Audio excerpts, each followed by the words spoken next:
Ruhlar həyatda doğrudan da mövcuddurmu? Bu sualın elmi və inancla bağlı iki fərqli cavabı var.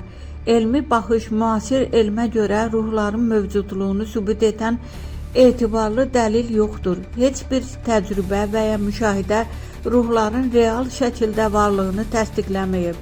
Bir çox ruh gördüm hadisəsi psixoloji, nevroloji və ya mühit faktorları ilə izah olunur. Məsələn, yuxu, iflici, qorxu, stres, illüziya və s. Yəni, elm baxımdan ruhların mövcudluğu təsdiqlənməyib.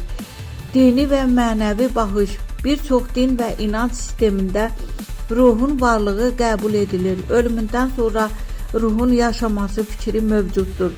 Məsələn, İslamda insanın ruhunun olduğu bildirilir.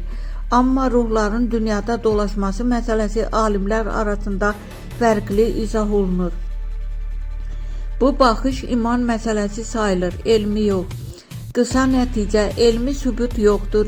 Dini inanc bir çoxunda var, qəti fakt kimi sübut olunmayıb.